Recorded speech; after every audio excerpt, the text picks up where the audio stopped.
Hello बच्चों, आज हम पढ़ेंगे chapter 2 sexual reproduction in flowering plants class 12 biology का। तो चलिए शुरू करते हैं। ये एक जैसे आपको दिख रही है एक कॉमन डायग्राम है दी हुई है। Latitudinal longitudinal section of flower. ये जो फ्लावर है ये आपने कॉमनली देखा ही होगा। ये हिबिस्कस का फ्लावर है, ठीक है। इसमें डिफरेंट डिफरेंट पार्ट शो किए हैं आपको, ये आपने देखा ही होगा। तो आज का पहला टॉपिक है pre fertilisation structure and events. Pre fertilisation मतलब कि फर्टिलाइजेशन होने से पहले कौन कौन से इवेंट्स और स्ट्रक्चर्स और क्या क्या हार्मोनल चेंजेस आते हैं एक फ्लावर में। तो चलिए शुरू करते हैं पढ़ना। Much before the actual flower is seen on a plant the decision that the plant is going to flower has the taken place. इसमें बोला गया है कि अगर आपको कोई फ्लावर दिख रहा है किसी प्लांट पे, तो उसके बहुत पहले ये डिसाइड हो चुका होता है कि ये फ्लावर वहाँ पे आएगा। जनरल सी बात है।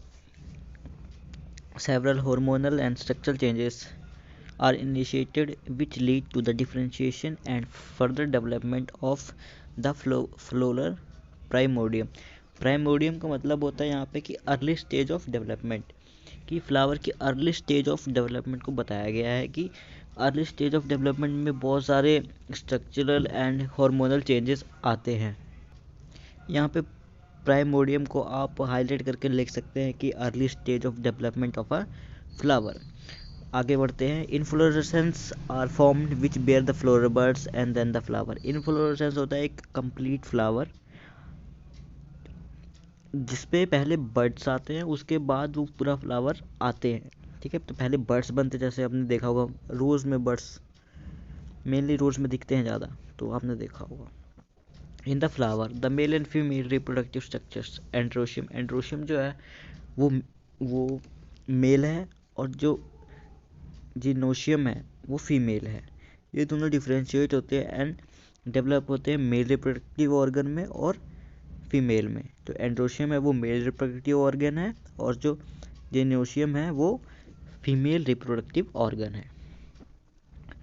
तो इन दोनों को भी आप हाईलाइट कर लीजिए, androecium and gynoecium. Okay, next page पे आ जाइए। अब हमने पढ़ना है stamen, microsporangium and pollen grains. अब हम प्री फर्टिलाइजेशन को पढ़ेंगे कि कैसे फर्टिलाइजेशन स्टार्ट होती है। ओके, तो फिगर 2.2 है जो ये जो फिगर दी गई है आपके सामने, show the two parts of typical स्टेमन the long and slender stock called filament. ये जो पार्ट है ना, ये वाला पूरा ये यहाँ से लेके आता है, इसको फिलामेंट कहते हैं। Okay, and terminally generally bilobe structure called the anther. और ये जो पार्ट है ये ऊपर वाला, इसको हम कहते हैं anther. The proximal end of the filament is attached to the thalamus of the petal of the flower. Proximal का मतलब होता है कि नियर टू सेंटर, जो सेंटर के नियर हो। बहुत से लोगों को मतलब मीनिंग नहीं पता, तो मैं बताता हूँ। प्रॉक्सिमल बैंड का मतलब होता है कि near to centre. Okay, next, ये जो फिलामेंट होता है ये किससे अटैच होता है? पेटल ऑफ द फ्लावर से। पेटल मैंने आपको पीछे डायग्राम में शो किया था ना, ये पेटल होता है, ये येलो पार्ट है ना, ये इसको हम पेटल कहते हैं। ओके, तो ये फिलामेंट है जो उससे अटैच होता है। The number and length of stamens are variable in flowers of different species. जो ये स्टेमन्स की लेंथ है और नंबर, ये डिफरेंट फ्लावर के डिफरेंट होते हैं। ओके, यहाँ तो आपको ये एक एक्टिविटी दी हुई है, तो आपको ये सब पढ़ने की जरूरत नहीं है। Typical angiosperm anther is bilobed with each lobe having two thesa. Okay, तो ये मेन लाइन आपको अंडरलाइन करनी है। जो एक एंजियोस्पर्म होता है वो बाइलोब्ड होता है, जैसे कि दो लोब होते हैं उसमें, ठीक है।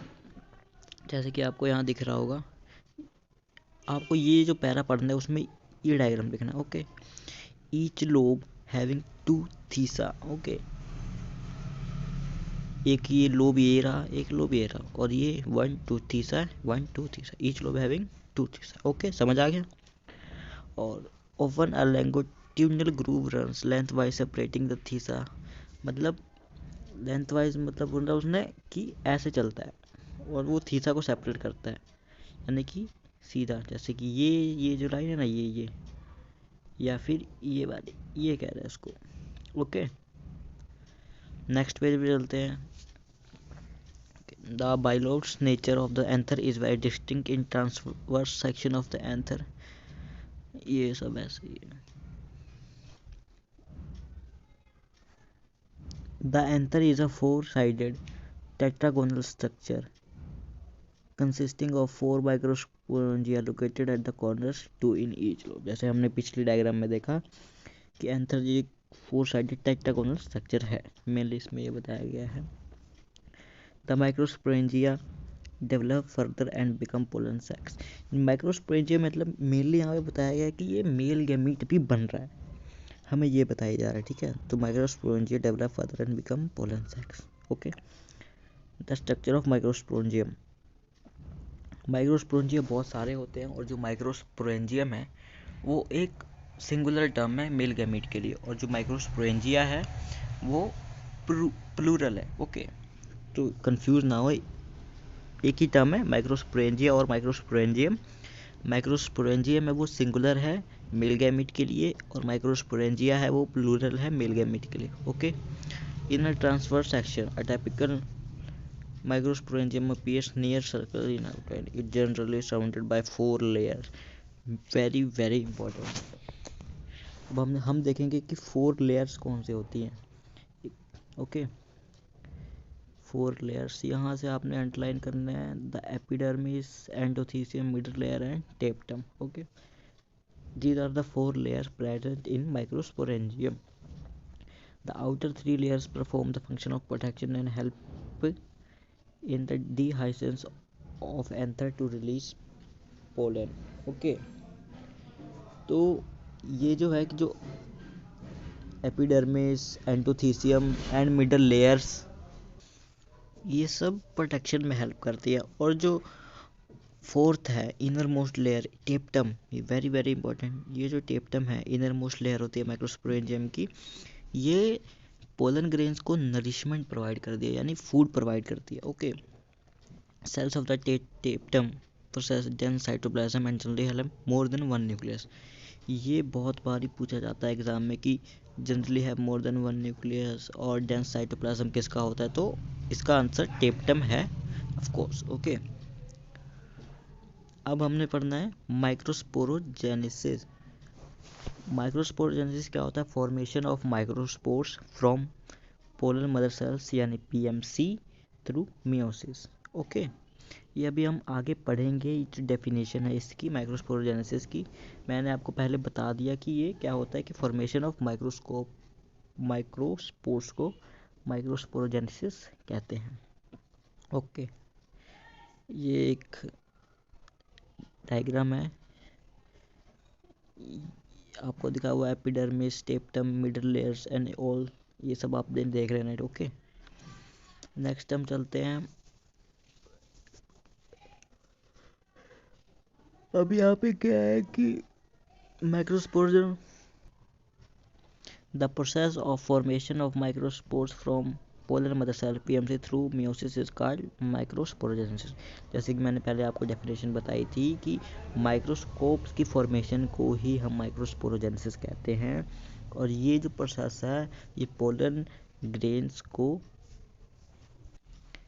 की फॉर्मेशन में हेल्प करता है। ओके, तो नेक्स्ट क्या है कि as the anther mature, no, sorry, the microscopes as they are formed are arranged in a cluster of four cells, microscope tetrad।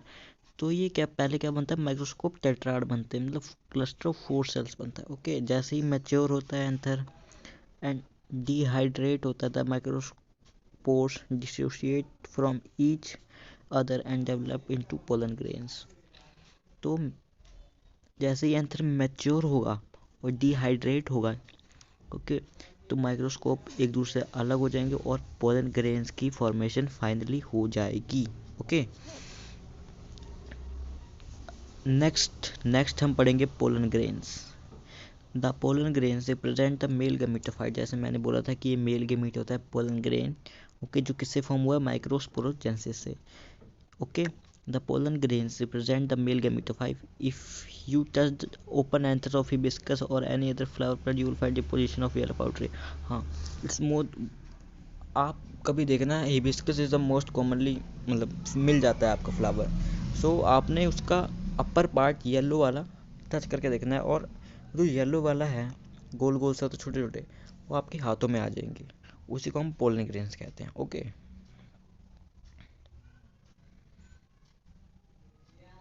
अब ये पोलन ग्रेन्स का आगे हमें स्ट्रक्चर बताया गया कि कैसा होता है, तो ये बहुत मेन है। Pollen grains are generally spherical in the measuring about 25 to 50 micrometres in diameter.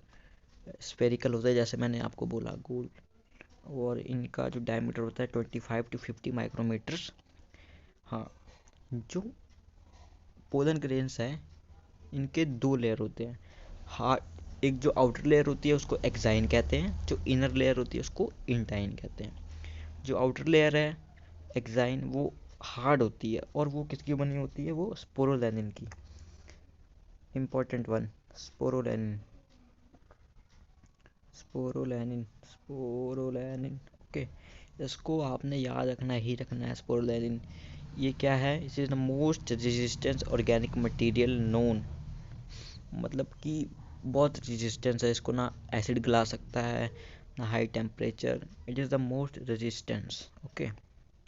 तो ये पोलन ग्रेन को कुछ नहीं होने देता, चाहे आप पोलन ग्रेन पे एसिड डाल दो, हाई टेम्परेचर रख लो, पोलन ग्रेन को कुछ इफेक्ट नहीं पड़ेगा, ओके।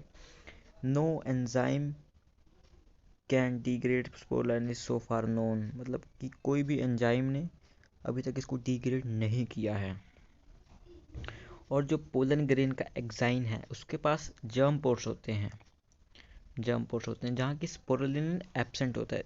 तो मतलब सम एक्सचेंज ऑफ मटेरियल्स के लिए वो जर्म पोर्स होते हैं, ओके। और ये जो जर्म पोर्स होते हैं ये मेनली हेल्प करते हैं to release male gametes during fertilisation. मतलब जब फर्टिलाइजेशन होती है उस समय ये जर्म पोर्स हेल्प करते हैं to release male gametes, okay. तो नेक्स्ट है हमारा pollen grains.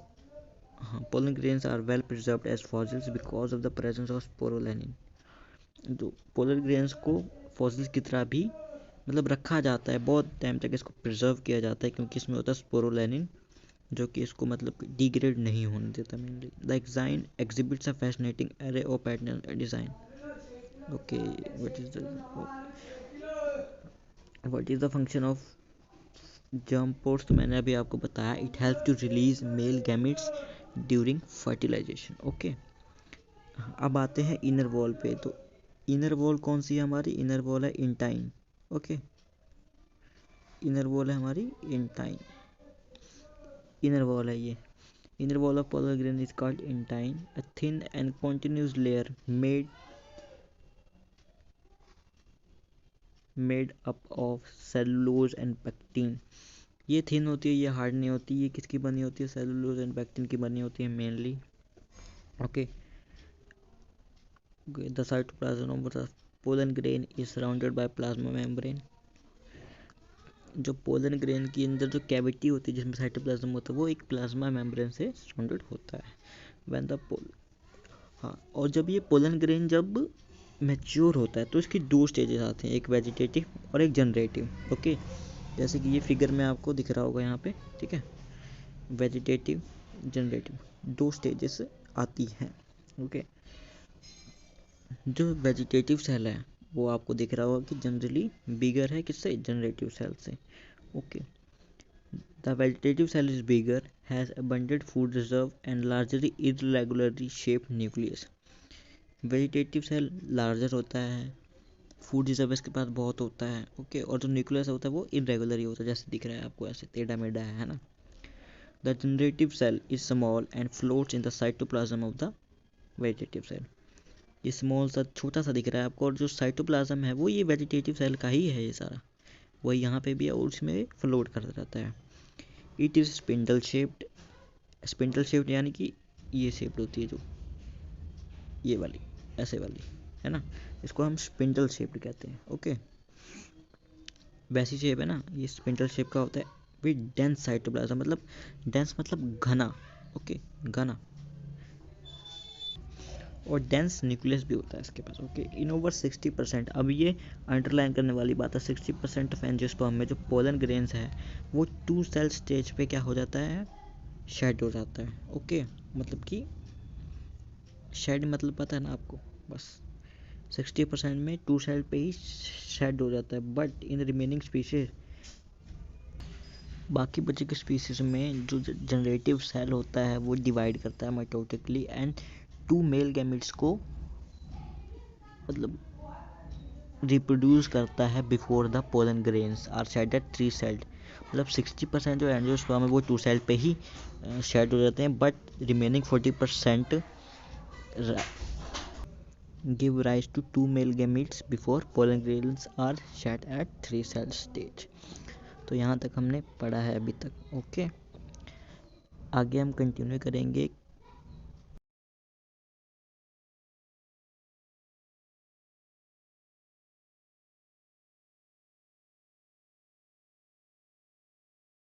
Pollen grains of many species cause severe allergies and bronchial afflictions in some people, often leading to chronic respiratory disorders like asthma, bronchitis, etc. Mainly जो बताया गया है कि जो pollen grains होते हैं कई टाइप्स के, मतलब कि कुछ उनमें से हैं जो क्या कॉज कर सकते हैं, एलर्जीज कॉज कर सकते हैं और ब्रोंकियल एफ्लिक्शन कॉज कर सकते हैं। ब्रोंकियल एफ्लिक्शन क्या होता है कि इन्फ्लेमेशन ऑफ ट्यूब्स, जो ट्यूब्स नहीं होती रोलर ट्यूब्स लंग्स में, वो क्या हो जाती है, फूल जाती हैं। इसको क्या कहते हैं हम, ब्रोंकियल एफ्लिकेशन। तो ये मेन टर्म है bronchial affliction. Okay, in okay, it may be mentioned that Parthenium or carrot grass that come in India as a contaminant with imported wheat has become ubiquitous in occurrence and cause pollen allergy। ये बहुत ही important example है किसकी, parthenium की, जिसको carrot grass भी बोला जाता है। ओके, जो कि आया था इंडिया में as a contaminant with imported wheat, जो वीट इम्पोर्ट कराते बाहर से आती है हमारे देश में, वो आ गया था इम्पोर्ट करते समय और इसने मतलब कि पोलन एलर्जी को कॉज किया था। Next, pollen grains are rich in nutrients. Pollen grains होते हैं बहुत मतलब रिच होते हैं न्यूट्रिएंट्स में, बहुत सारे इसमें न्यूट्रिएंट्स होते हैं। Okay, it has become a fashion in recent years to use pollen tablets as food supplements. Food supplements क्या होते हैं, जो हम एक्स्ट्रा लेते हैं फूड के अलावा टू मतलब एनहेंस आवर बॉडी मसल्स और etcetera you can say. Okay, तो ये फूड सप्लीमेंट्स की तरह यूज़ होने लग गया थी, जैसे कि आपको नीचे टैबलेट सब दिख रही है ना, ये सब बी पोलन फ्रॉम इंग्लैंड, ये सब ये सब यूज़ होने लगे थे। Okay, in western countries a large number of pollen products in the form of tablets and syrup are available in the market. ये किस फॉर्म में होते थे, या तो ये होते थे कि टैबलेट्स में, या तो होते थे ये सिरप्स में। Okay, pollen consumption has been claim to increase the performance of athletes and race horses. मतलब जो रेसिंग में यूज़ होते हैं हॉर्सेस, घोड़े, उनकी ये परफॉर्मेंस को एनहेंस करता था, और एथलीट्स जो मैराथन वगैरह में रन करते उनकी भी परफॉर्मेंस को एनहेंस करता था pollen grains. When once they are shed, polar grains have to land on the stigma before they lose viability। viability मतलब कि कितने टाइम तक के लिए वो फर्टिलाइजेबल है, कि इतने टाइम के अंदर अंदर ये फर्टिलाइज कर सकता है। फर्टिलाइजिंग एबिलिटी कितने टाइम की है उसको क्या कहते हैं हम, viability. Okay, viability they have if they have to bring about fertilisation, yes, कि ये वायबिलिटी लूज़ ना कर जाएं उसके पहले इनको क्या करना पड़ता है, फर्टिलाइज करना पड़ता है। How long do you think the pollen grain retain viability, question पूछा हुआ है। तो ये डिपेंड करता है कि अलग अलग पे, जैसे अगले लाइन में आप पढ़ोगे the period for which pollen grain remain viable is highly variable. ये लाइन आपको पढ़ने वाली कि highly variable and to some extent depends on the prevailing temperature and humidity. ये वेरिएबल होता है और ये टेम्परेचर पे और ह्यूमिडिटी पे डिपेंड करता है। In some cereal such as rice, wheat, pollen grains lose viability within 30 minutes. जैसे कि राइस हो गया, वीट हो गया, पोलन, इनमें जो है वो पोलन ग्रेन 30 मिनट के अंदर ही अंदर ख़राब हो जाता है। और ये अगर 30 मिनट के ऊपर ये नहीं फर्टिलाइजेबल है, 30 मिनट के बाद ये फर्टिलाइज नहीं करेगा। Okay. On the other hand जो रोजियाई होते हैं, लेगुमिनेसियाई होते हैं और सोलेंसियाई होते हैं, इनके मेंबर जो हैं इनकी वाइबिलिटी मंथ्स तक की होती है, मतलब 1 महीने तक ये रिलीज के बाद फर्टिलाइजेबल होते हैं। Okay. You may have heard of storing semen sperms of many animals including humans for artificial insemination। Insemination तो आपको पता ही है कि स्पर्म का ओव्यूल से वो फर्टिलाइजेशन। ओके। इंसेमिनेशन आर्टिफिशियल मतलब स्पर्म बाहर से और ओव्यूल बाहर से। ओके। यानी कि artificial inseminating the sperm in ovule or ovary। Okay। It is possible to store pollen grains of large number of species for years in liquid nitrogen यानी कि -196 degree Celsius। Such stored pollen can be used at pollen banks similar to seed banks in crop breeding programs। इनको save किया जाता है, preserve किया जाता है liquid nitrogen में, ताकि ये फ्यूचर में इन ब्रीडिंग प्रोग्राम्स में हेल्प कर सके।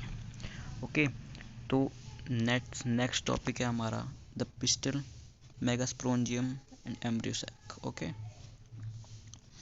तो पीछे पढ़ा था हमने माइक्रोस्पोरेंजियम यानी कि मेल गैमीट, यहाँ पे पढ़ेंगे मेगास्पोरेंजियम यानी कि ओव्यूल यानी कि फीमेल गैमीट। ओके। तो स्टार्ट करते हैं। The gynoecium represent the female reproductive part of the flower. The gynoecium may consist of a single pistil monocarpellary. Single pistil जिसके पास होगा उसको मोनोकार्पिलरी कहेंगे, और में हम मोर देन वन पिस्टल उसको क्या कहेंगे हम, multicarpellary. Okay. When there are more than one pistils may be fused together, मतलब 2 या 3 पिस्टल जब फ्यूज हो जाते हैं एक साथ तो उसको क्या कहते हैं, साइनोकार्पस। ओके। तो ऐसे बहुत तरह की टाइप्स हैं एनसीईआरटी में दी हुई हैं। Okay. May be apocarpous. Okay. Each pistol has 3 parts.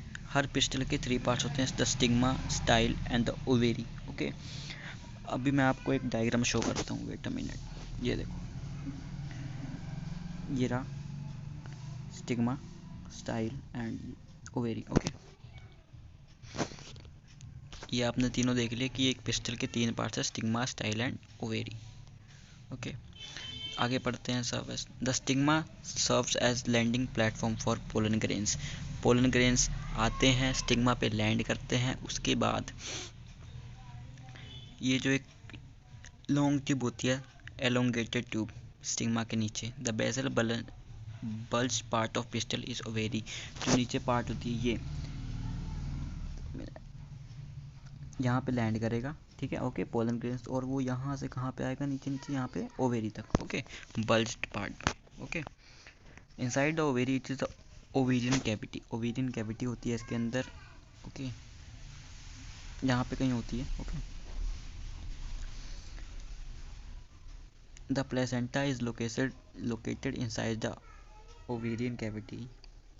Placenta जैसे जैसे हमारा होता है ना, कि जैसे वुमेन्स में होता है प्लेसेंटा न्यूट्रिशन प्रोवाइड करता है, इसमें भी ओवेरी यहाँ पे न्यूट्रिशन प्रोवाइड करता है, प्लेसेंटा प्रेजेंट होता है। ओके। अब पढ़ेंगे द मेगास्पोरेंजियम यानी कि ovule, female reproductive part. Let us familiarize ourselves with the structure of typical angiosperm ovule। Ovule का स्ट्रक्चर मैंने पीछे आपको दिखाया था अभी, ये देखो, ये रहा ovule, angiosperm ovule. Okay.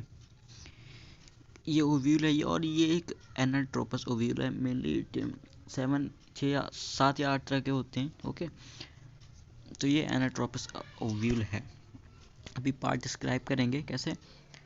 The ovule is small structure attach to the placenta by means of stalk called funicle. Funicle, ये देखो इधर ये जो फ्यूनिकल पार्ट है ये अटैच करता है किससे, प्लेसेंटा से। Okay. The body of the ovule fuses with funicle in the reason called hilum. Hilum, ये हाइलम है, हाइलम, ये देखो, ये हाइलम रिप्रेजेंट कर रहा है ना, हाइलम फ्यूनिकल को जोड़ता है। ओके।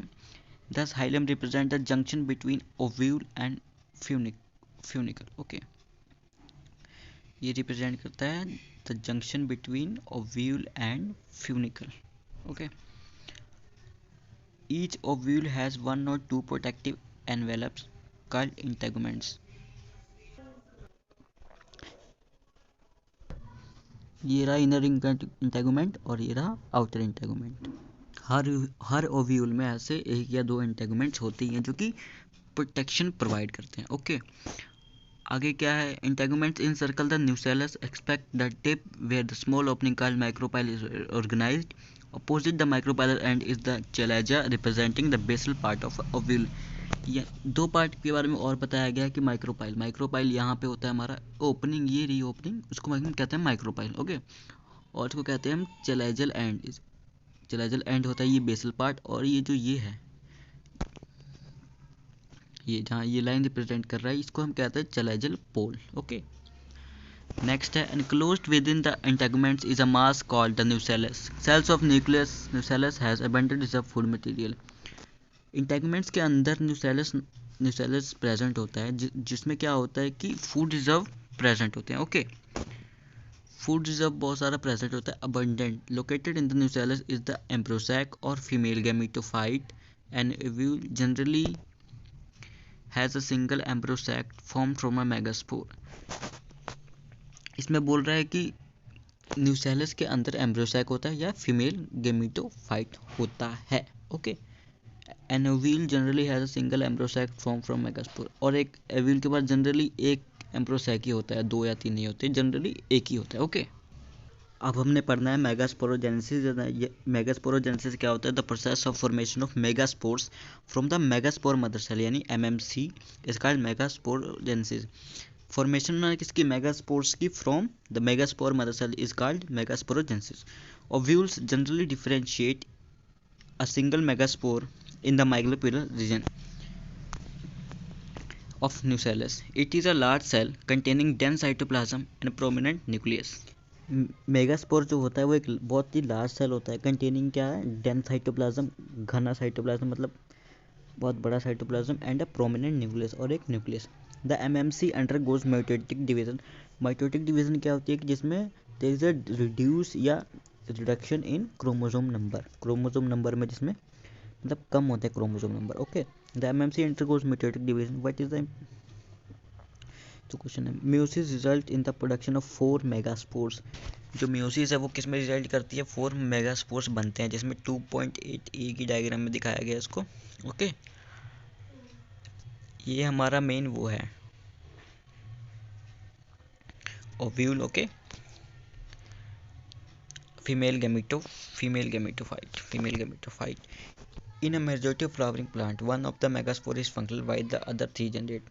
देखिए, यानी मेयोसिस से क्या बना? 4 मेगास्पोर बने, लेकिन इनमें से एक ही क्या होता है? फंक्शनल होता है, और बाकी 3 क्या हो जाते हैं? Degenerate. Only the functional megaspore develops into the female gametophyte, यानी कि एम्ब्रियोसैक बनता है। ओनली एक जाके क्या बनता है? एम्ब्रियोसैक। ओके, बाकी 3 डीजनरेट हो जाते हैं। The method of embryo sac formation from a single megaspore is termed at monosporic development, यानी कि एम्ब्रोसैक का बनना from the one megaspore is called monosporic development. ये सब आप हाईलाइट करते जाइए। ओके, ये जो टॉपिक है ये बहुत मेन टॉपिक है, बिकॉज इसको हम ये आपसे जनरली पूछा जाता है कि explain 8 nucleate and 7 celled okay structure. इसको आपको एक्सप्लेन करने को बोला जाएगा।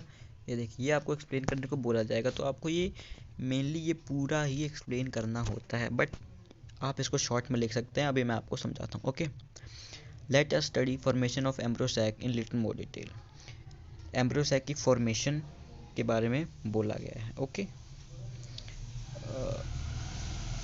ये जो है ये आपका एक मैच्योर एम्ब्रोसैक है। ओके, पहले मैंने शायद गलती से कुछ और बोल दिया था। ओके, तो ये एक मैच्योर एम्ब्रोसैक है।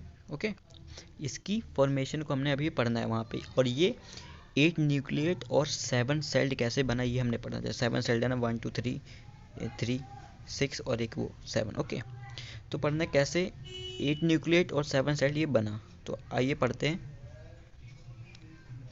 The nucleus of the functional megaspore divides mitotically. Mitotic division क्या होता है कि एक सेल से दो सेल बनता है, ठीक है, माइटोटिक डिवीजन ये होता है। और म्यूटोटिक में क्या होता है कि decrease in chromosome number. Okay, the nucleus of the functional megaspore divides mitotically to form two nuclei which move to opposite poles forming the two nucleate embryo sac. एक न्यूक्लियस था, माइटोसिस हुई, दो न्यूक्लियट बन गया ये। ओके, उसके बाद two more sequentially mitotic nuclear division result in formation of 4 nucleate and later the 8 nucleate। दो बार और माइटोटिक डिवीजन हुई, 2 से 4 बना, 4 से 8 बन गया। ओके, क्योंकि डबल होता है, 1 से 2 बनता है तो 2 से 4 बना, 4 से 8 बना। Okay, nuclear stages of the embryo sac। It is of interest to note that those mitotic divisions are strictly free nuclear, that is nuclear divisions are not followed immediately by cell wall formation।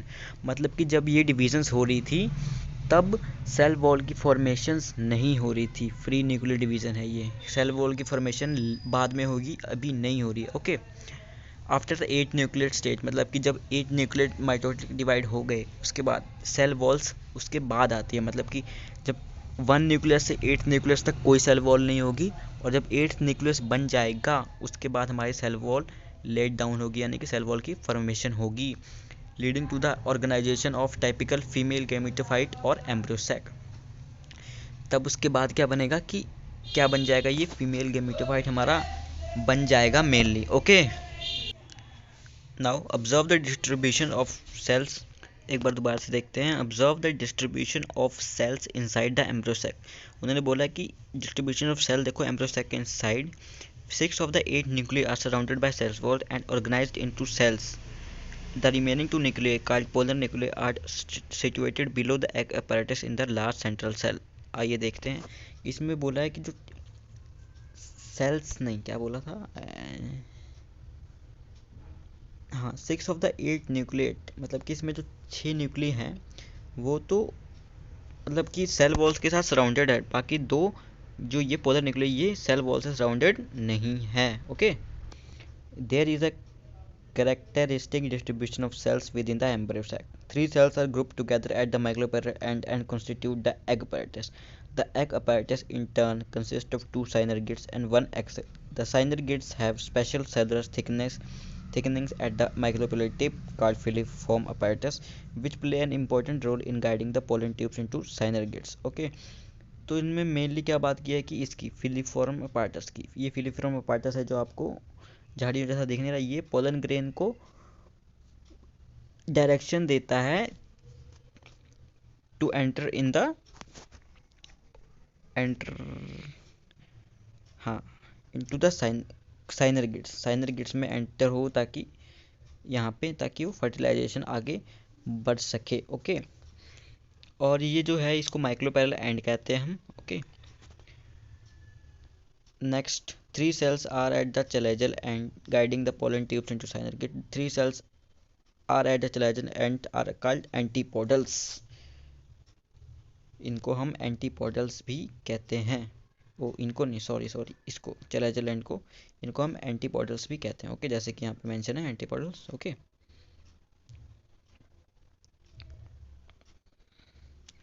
The large central cell as mentioned earlier has 2 polar nuclei.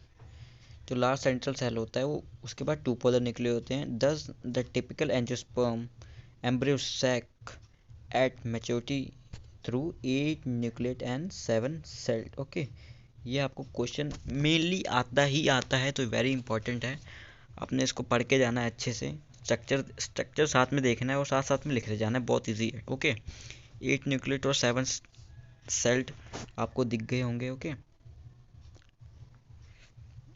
3 6 7 sailed, 7 sailed हो गया ये central cell को, और 8 nuclear कैसे, 3 6 7 8 polar nuclear है ना, 2 nuclear. Okay, thus it is 8 nucleate and 7 cell structure। Okay, next topic है हमारा पॉलिनेशन। पॉलिनेशन यानी कि एक्सचेंज ऑफ गैमीट्स कह सकते हैं। ओके, तो pollination is the mechanism to achieve this objective, transfer of pollen grain shed from the anther to the stigma of pistil, term pollination. देखिए, transfer करना पोलन ग्रेन्स का, ठीक है, एक प्लांट से या दूसरे प्लांट में, या एक फ्लावर से दूसरे फ्लावर में, या within one flower. Okay, kinds of pollination, pollination कितने तरह की होती है depending on the sources. Pollen pollination can be divided into 3 parts. पहली है ऑटोगैमी, दूसरी है हमारी geitonogamy and third is xenogamy. Okay, एक एक करके हम तीनों को पढ़ेंगे डिटेल में। Okay, let's study autogamy. Autogamy मैं आपको यहाँ नहीं पढ़ाता हूँ, मैं आपको वर्ड्स में बताता हूँ कि सेम प्लांट का, ओके, सेम प्लांट का same flower. Okay, transfer of pollen grains from the anther to the stigma of the same flower. Plant तो सेम है ही है लेकिन फ्लावर भी सेम है। जैसे कि बाइसेक्सुअल फ्लावर होते हैं ना, उनमें ये ज़्यादा देखी जाती है। Okay, in a normal flower which opens and exposes the anther and the stigma. Complete autogamy is rather rare. Autogamy in such flowers requires synchrony in pollen release and stigma respectively. Okay, इनमें भी दो तरह के flowers होते हैं। Autogamy simple क्या है कि एक फ्लावर है, वही पोलन रिलीज कर रहा है, पोलन ग्रेन रिलीज कर रहा है और वहीं पे फर्टिलाइजेशन हो रही है एक फ्लावर के अंदर अंदर। इसको कहते हैं हम ऑटोगैमी, सिंपल वर्ड्स। और जो फ्लावर्स होते हैं वो मेनली 2 टाइप्स के होते हैं। एक होता है कैस्मोगैमस और सेकंड है क्लिस्टोगैमस। ओके, सॉरी ओके, कैस्मोगैमस की बात करें तो इनके जो एंथर और स्टिग्मा होते हैं वो एक्सपोज्ड होते हैं, मतलब बाहर से ही दिखते हैं। लेकिन क्लिस्टोगैमस में ऐसा नहीं है। क्लिस्टोगैमस में क्लोज्ड एंथर और स्टिग्मा होते हैं, यानी they do not open at all, मतलब ये ओपन ही नहीं होते। In such flowers the anthers and stigma like close to each others. Cleistogamous में एंथर और स्टिग्मा एकदम अपने पास ही पास रहते हैं दोनों। When anther dehisces in the flower buds, pollen grains come in contact with the stigma to effect pollination. Thus cleistogamous flowers are invariably autogamous as there is no chance of cross pollen landing. Okay, तो इन flower में cleistogamous में कि mainly autogamy ही होती है, क्योंकि ये बाहर के पोलन को आने नहीं देते, क्योंकि ये क्लोज रहते हैं, तो इनमें मेनली ऑटोगैमी ही होती है। Okay, cleistogamous flowers produce a short seed set even in the absence of pollinators. मतलब ये, मतलब इन्होंने वही, मतलब सीड सेट बार बार वही प्रोड्यूस करना है। क्यों? क्योंकि बाहर का कोई नहीं आ रहा, तो वेरिएबिलिटी तो 0 है, तो ये same number of seed set bar bar produce करते हैं। नेक्स्ट है गीटोगैमी। गीटोगैमी की क्या है कि सेम प्लांट होगा लेकिन डिफरेंट स्टिग्मा होगा। कैसे कि जैसे कि एक प्लांट है, उसमें 2 फ्लावर हैं।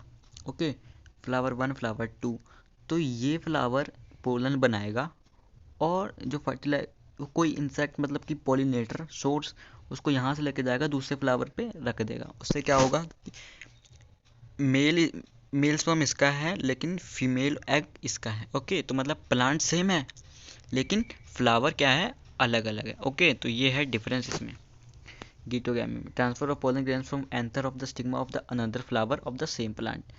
प्लांट सेम है लेकिन फ्लावर अलग है। जैसे कि यहाँ से एग्जांपल ले सकते हैं हम कि देखो, सेम प्लांट है, फ्लावर 1 फ्लावर 2, यहाँ से निकला पोलन ग्रेन्स, किसी सोर्स ने इसको यहाँ पे लिया और यहाँ पे फर्टिलाइजेशन हो गई। Okay, this is the example, simple example.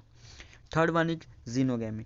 Xenogamy मतलब transfer of pollen grains from anther to the stigma of a different plant. मतलब कि इसमें प्लांट ही चेंज है, एक प्लांट ये है, एक प्लांट ये है। ओके, एंथर ये देगा और यहाँ पास होगा किसी इंसेक्ट के जरिए या किसी भी जरिए, और यहाँ पे फर्टिलाइजेशन होगी। ओके, तो ये प्रोसेस है। ऑटोगैमी में क्या था, सेम फ्लावर होगा, उसी में होगी fertilisation.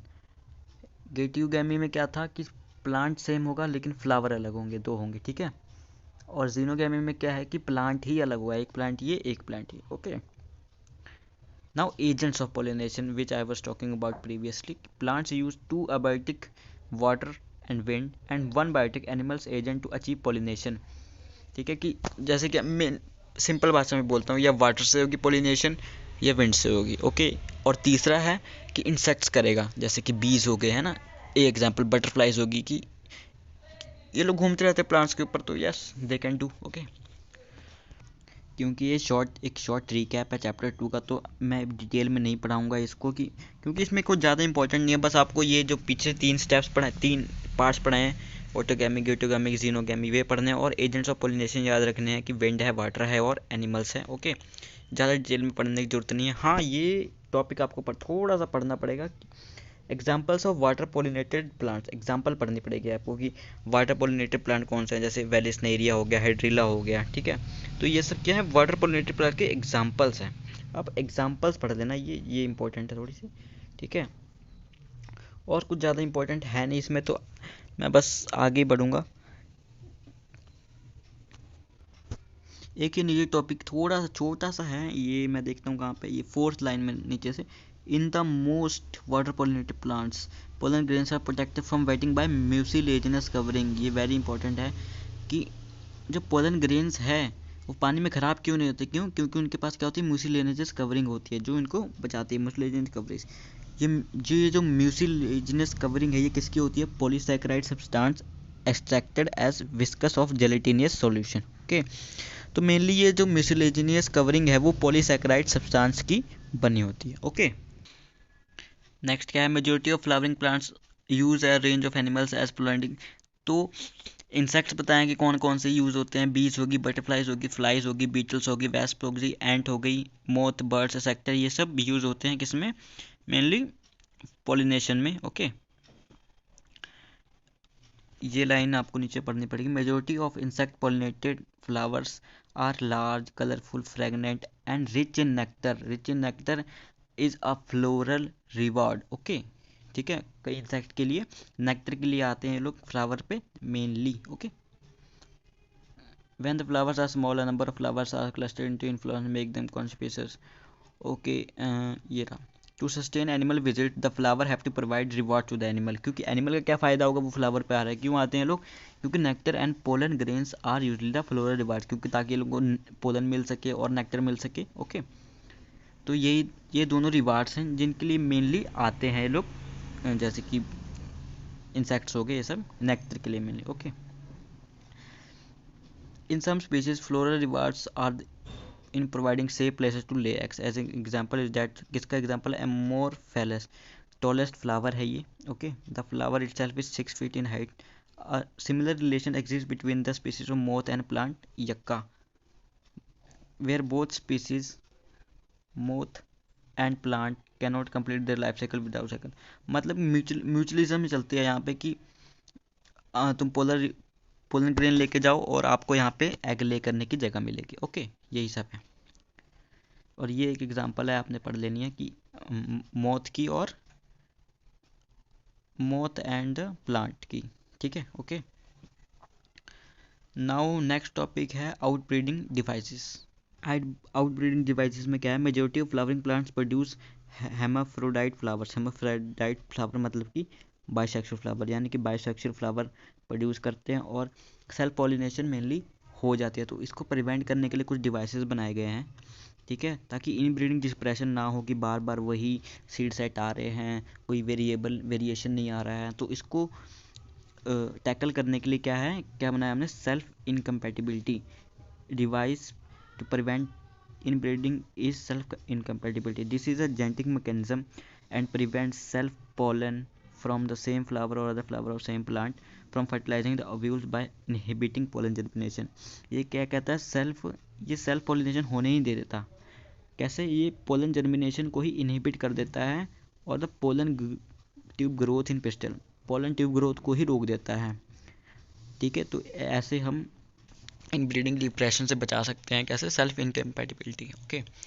Another device to prevent self pollination is production of unisexual flowers.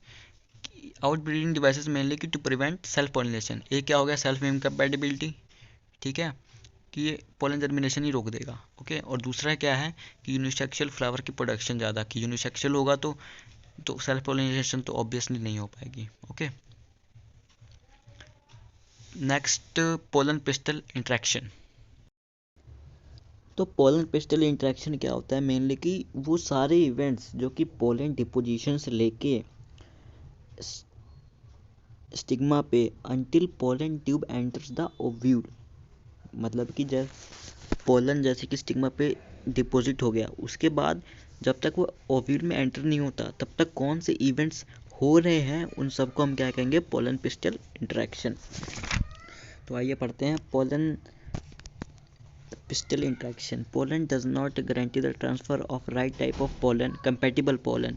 Compatible pollen मतलब कि जो fertilization करा दे, ओके, वो compatible pollen होता है. Often the wrong type of pollen either from other species from same plant cell compatible also land on stigma. कुछ incompatible pollen भी land हो जाता है stigma पे. The pistil have the ability to recognize the pollen. लेकिन जो pistil है उसके पास ability होती है recognize करने की कौन सा pollen compatible है, कौन सा incompatible. If it is of right type, the pollen pistil accept the pollen and promotes self pollination events that lead to fertilisation. अगर वो पॉलन कंपेटिबल है तो फर्टिलाइजेशन हो जाएगी, ओके. अगर नहीं है तो ऑब्वियस नहीं होगी. If the pollen is of wrong type, the pistol rejects the pollen by preventing pollen germination on the stigma. अगर वो रॉन्ग टाइप है तो pollen germination होने ही नहीं देगा. The ability of the pistil to recognize the pollen followed by its acceptance or rejection is result of continuous dialogue between pollen grain and pistil. ये चलता रहता है pollen grain और pistil के बीच में, okay. This dialogue is mediated by chemical components of pollen interacting with those of pistil. ये सब एक केमिकल काम करता है जो कि रिकग्नाइज करता है कि पोलन कंपैटिबल है कि इनकम्पैटिबल है. It is only in recent year that botanists have been able to identify some of the pollen and pistil components and the interactions leading to recognition followed by acceptance of recognition. पिछले कुछ सालों में ही botanist ने इसको recognise किया है कि ऐसा कोई केमिकल प्रेजेंट होता है. As mentioned earlier, following compatible pollination, the pollen grains germinates on the stigma to produce pollen tube through one of the germ pores. Okay. Pollen tube grows through the tissues of the stigma and style and reaches the ovary. जो कि मैंने आपको बताया नहीं था कि stigma से पूरा ओवेरी तक आता है एक लाइन, वो पोलन ट्यूब वही होती है, okay. Pollen grains are shed at two cells condition, a vegetative cell and a generative cell. In such plants, the generative cell divides and form two male gametes during the growth of pollen in the stigma. In plants which shed pollen in three cell condition, pollen tubes carry the two male gametes from the beginning. Pollen tube after reaching the ovary enters the ovule through micropyle. जब वो pollen tube ovary के पास पहुंच जाता है तो वो ovary में कैसे एंटर करता है? Through micropyle. जो पीछे मैंने डायग्राम आपको दिखाई थी, स्मॉल सी स्पेस होती है यहाँ पे, है ना. यहाँ पे जो मैंने दिखाया था कि माइक्रोपाइल, वहाँ से वो एंटर करता है, okay. Pollen tube after reaching the ovary enter the ovule through micropyle and then enter one of the synergids through filiform apparatus. Filiform apparatus जो कि हमने देखा था कि एम्ब्रियो सैक में यहाँ पे होता है ना, ऐसे ऐसे. वो क्या होता है? Filiform apparatus. वहाँ से synergids में वो एंटर करता है, okay. Many recent studies have shown that filiform apparatus present at the micropyle part of the synergid guide the entry of pollen tube, okay. तो हमने पहले पढ़ा था कि जो फिलिफॉर्म apparatus होते हैं कि वो गाइड करता है पोलन ट्यूब को to enter the synergids. All these events from the ये line, all these events from the pollen deposition on stigma until the pollen tube enter the ovule are referred to as pollen pistil interaction. तो इस पूरे process को pollen pistil interaction हम कहते हैं. As pointed out earlier, pollen pistil interaction is a dynamic process involving pollen recognition. ये बहुत एक बड़ा प्रोसेस है कि जिसमें pollen recognize करता है, followed by promotion or inhibition of pollen. Okay, the knowledge gained in this area would help the plant breeder in manipulating pollen pistil interaction.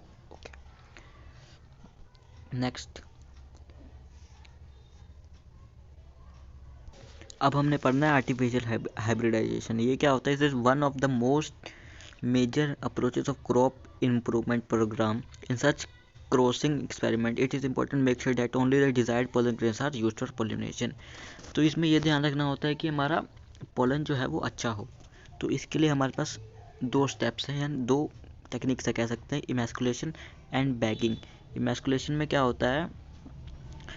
If the female parent bear bisexual flower, removal of anther from the flower bud before the anther dehisces using a pair of forceps is necessary. The step is referred to as emasculation. Emasculation is the simply क्या है कि removal of anther from a bisexual flower is called emasculation. इसको आगे बढ़ाते हुए bagging आएगी कि जो हमारा emasculated फ्लावर है उसको बैग मतलब कि कवर किया जाता है विद बैग, जो कि किसका बना होता है? बटर पेपर का, to prevent contamination of stigma with unwanted pollen. तो इसको कहते हैं बैगिंग. इमैस्कुलेशन क्या था कि removal of anther from a bisexual flower, और उसके बाद उसको बैक कर देना बटर पेपर से to prevent it from contaminated pollen is called bagging. Okay, तो ये 2 स्टेप्स हैं, आपको बस ये पढ़ने हैं मेनली, ज़्यादा नहीं पढ़ना। ओके, नेक्स्ट टॉपिक है डबल फर्टिलाइजेशन। तो डबल फर्टिलाइजेशन क्या होती है? It is the mixture of syngamy and triple fusion. ये 2 प्रोसेसेस हैं जो कि हम आगे पढ़ेंगे कि क्या होते हैं। ओके, डबल फर्टिलाइजेशन की सिंपल डेफिनेशन आप लिखेंगे, it consist of 2 processes, one is syngamy and another one is triple fusion, both are collectively known as double fertilization। okay, हम पढ़ते हैं।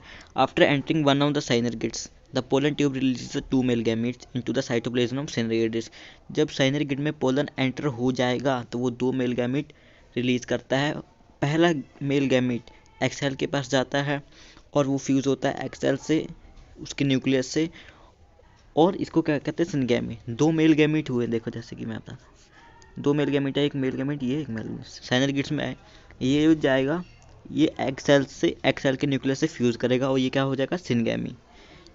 और इससे क्या बनेगा? This results in the formation of diploid cell zygote. ये आगे जाके जाइगोट बनेगा। The other male gamete move toward the 2 polar nuclei. जो ये गैमीट है वो पोलर न्यूक्लियाई के पास जाएगा, जो 2 पोलर न्यूक्लियाई होते हैं उनके पास जाएगा, located in the central cell and fuses with them to produce triploid primary endosperm nucleus. ये ट्राइप्लोइड क्या बनाएगा? प्राइमरी एंडोस्पर्म न्यूक्लियस बनाएगा। एक क्या बना रहा है? जाइगोट, और दूसरा क्या बना रहा है? Primary endosperm nucleus. As this involves the fusion of 3 haploid nuclei, it is termed triple fusion. 3 haploid nuclei के साथ ये फ्यूज करता है, तो इसलिए इसको क्या कहते हैं हम? Triple fusion. Okay, since 2 types of fusion, syngamy and triple fusion, take place in an embryo sac, the phenomena is termed as double fertilisation. तो ये है डेफिनेशन डबल फर्टिलाइजेशन की। Okay, an event unique to flowering plants. The central cell after triple fusion becomes the primary endosperm cell. Central cell क्या बन जाता है? Primary endosperm cell and develops into endosperm and the zygote develops into embryo। मतलब इससे क्या बना? इससे zygote से आगे एम्ब्रियो बन गया और इससे आगे क्या बन गया? Endosperm. Okay, simple. Next topic है पोस्ट फर्टिलाइजेशन। इस चैप्टर के स्टार्ट में हमने पढ़ा था प्री फर्टिलाइजेशन की, फर्टिलाइजेशन के पहले पहले कौन से स्टेप्स होते हैं। अब हम पढ़ेंगे कि फर्टिलाइजेशन के बाद कौन से होते हैं। हमारा जाइगोट बन गया है, हमारा एम्ब्रियो बन गया है, मतलब एम्ब्रियो बन गया है हमारा, और एंडोस्पर्म बन गया। अब उसके आगे कौन से स्टेप्स होंगे हम वो पढ़ेंगे। Okay, events of endosperm and embryo development, maturation of ovule into seed and ovary into fruit. देखेंगे कि ओव्यूल से कैसे सीड बन जाता है और ओवेरी से कैसे फ्रूट बन जाता है। Okay, the cells of this tissue are filled with reserve food material and are used for the nutrition of developing embryo। जो सेल्स होते हैं इन टिश्यू के, वो इनके पास रिजर्व फूड मटेरियल होता है जो कि किस में हेल्प आता है? एम्ब्रियो को नरिशमेंट देने में हेल्प करता है। In the most common type of endosperm development, the PEN undergoes successive nuclear division to give rise to free nuclei। Okay, PEN मतलब यहाँ पे होता है कि प्राइमरी एंडोस्पर्म न्यूक्लियस, जो कि हमने पिछले डबल फर्टिलाइजेशन में पढ़ा था। ओके, तो ये फ्री न्यूक्लियर को राइज करता है। This stage of endosperm development is called free nuclear endosperm. आपने कोकोनट देखा होगा, उसमें जो अंदर आप जब नारियल फोड़ते हो कोकोनट को, जो वाइट वाइट सा होता है वो क्या होता है? फ्री एंडोस्पर्म न्यूक्लियस ही होता है, फ्री न्यूक्लियर एंडोस्पर्म होता है। ओके, आगे आप पढ़ोगे इसमें, ठीक है। Subsequently cell wall formation occurs and the endosperm become cellular. The number of free nuclear formed before cellularization varies greatly. The coconut, देखो ये आगे ना, the coconut water from tender coconut that you are familiar with is nothing but free nuclear endosperm. जो अंदर का water होता है वो क्या होता है? Free endosperm, free nuclear endosperm ही होता है, made up of thousands of nuclear and surrounding white kernel is cellular endosperm. और जो वाइट होता है जिसको आप खाते हो मेनली, वो क्या होता है? Cellular endosperm. ओके, तो ये आपने इतना याद रखना है, बहुत इंपॉर्टेंट है। कोकोनट की एग्जांपल कि वाटर जो होता है उसमें फ्री न्यूक्लियर एंडोस्पर्म होता है, और जो वाइट सा होता है पोषण खाने वाला, उसको क्या कहते हैं? Cellular endosperm. ओके, एंडोस्पर्म में either be completely consumed by the developing embryo. Endosperm किन्हीं किन चीज़ों में, जैसे पी में, ग्राउंड नट में, बीन्स में, क्या इन कंज्यूम्ड हो गया होता है, मतलब एम्ब्रियो जो होता है वो खा गया होता है पूरा इन सबको, एंडोस्पर्म को, सीड मैच्योर होने के पहले। और इट में persist in the mature seed. और कई बार ये प्रेजेंट भी हो सकता है, जैसे कैस्टर में और कोकोनट में, ठीक है। जैसे पीनट में आप देखोगे कोई वाटर सब्सटेंस नहीं होता, जैसे बल्कि कोकोनट में होता है। क्या होता है वो? Free nuclear endosperm. ओके, अगला हमारा टॉपिक है एम्ब्रियो। तो इसमें ज़्यादा कुछ खास पढ़ने वाला नहीं है, बहुत इंपॉर्टेंट नहीं है, बस ऐसे ही जनरल है। तो आप एक रीडिंग दे देना आप किसकी, एक लाइन है लेकिन इसमें वो बहुत पढ़ने वाली है कि the zygote give rise to pro embryo and subsequently to the globular heart shaped and mature embryo.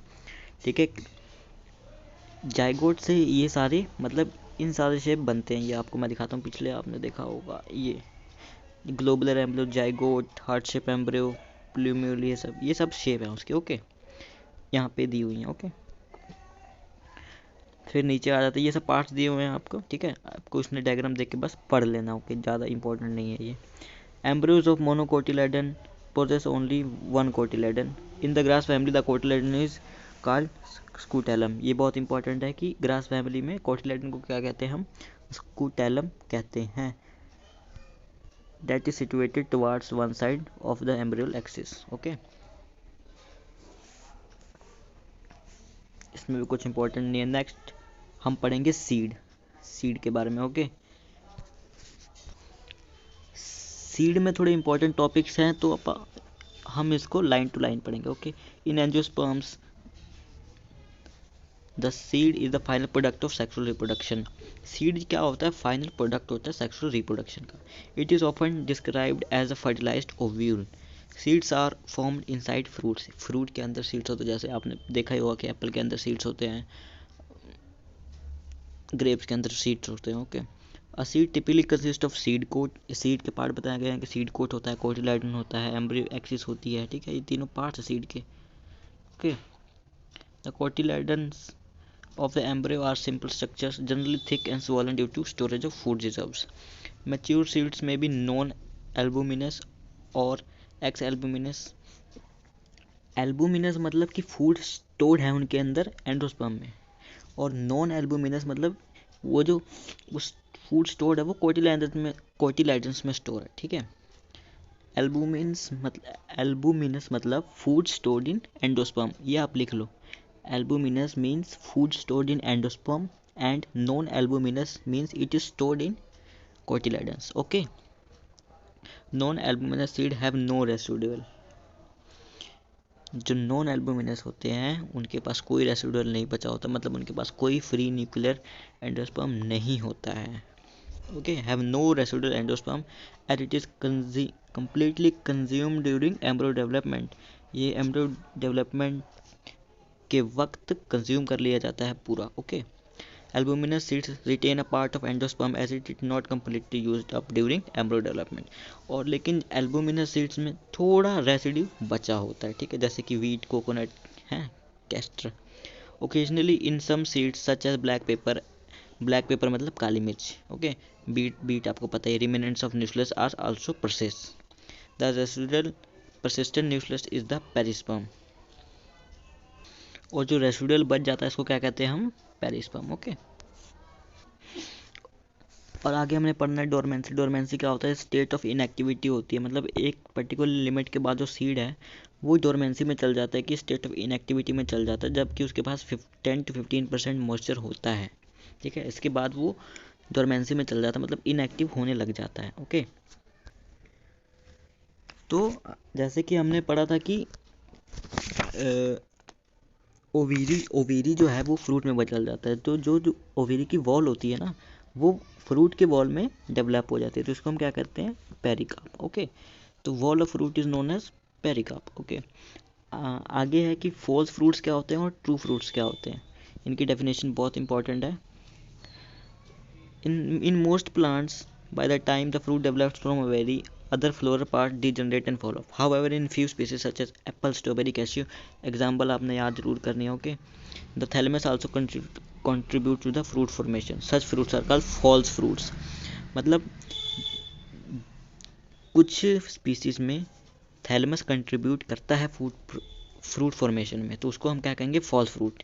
जिसमें थैलेमस ने कंट्रीब्यूट कर दिया फ्रूट फॉर्मेशन में वो हो गया हमारा false fruit. Most fruits however develop only from the ovary are called true fruits. और जो फ्रूट्स ओनली ओवेरी से डेवलप हुए होते हैं उसको हम कहते हैं ट्रू फ्रूट्स। अगर थैलेमस आ गया कंट्रीब्यूशन दे दी उसने, तो it is known as false fruits. Okay, example आपको दी हुई है, आपने याद कर लेनी है। Although in most species fruits are result of fertilisation, there are few species in which fruit developed without fertilisation, these are known as parthenocarpic fruits. Without fertilisation किसी फ्रूट का बनना is known as parthenocarpic fruit. और इसकी सबसे बड़ी example है बनाना। बनाना is produced without fertilization with the help of some growth hormones, and such fruits are seedless. Okay,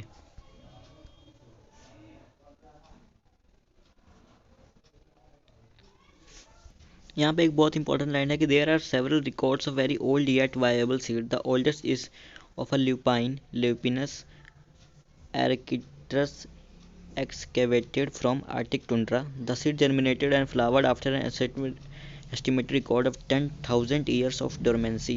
मतलब कि ये सीड का नाम है, ये सीड मतलब 10,000 तक की इसकी वायबिलिटी थी, मतलब 10,000 के बाद भी ये मतलब ग्रो हुआ, तो मतलब it is well known seed. Okay, last topic है हमारा इस चैप्टर का, एपोमिक्सिस एंड पॉलीएम्ब्रियोनी। दो चीज़ हैं, बहुत जल्दी हम इसको ख़त्म करते हैं कि एपोमिक्सिस क्या होता है। To produce seed without fertilisation is called apomixis. To produce seeds without fertilisation it's called apomixis. Okay, simple. And polyembryony क्या होती है? Occurrence of more than one embryo in a seed is referred to as polyembryony. Okay, इनको ज़्यादा detail में पढ़ने की ज़रूरत नहीं है, जितना पढ़ना है आपने इतना ही पढ़ना है। तो ये हमारा हो गया चैप्टर ख़त्म। यहीं पे वीडियो को लाइक कर दीजिएगा और शेयर कर दीजिएगा अपने दोस्तों के साथ, और आपको कौन से चैप्टर पे वीडियो चाहिए ये भी आप ज़रूर बता दीजिए, और हमारा चैनल द बायोलॉजी हब ज़रूर फॉलो कर लीजिएगा। तो चलिए मिलते हैं अगले वीडियो में।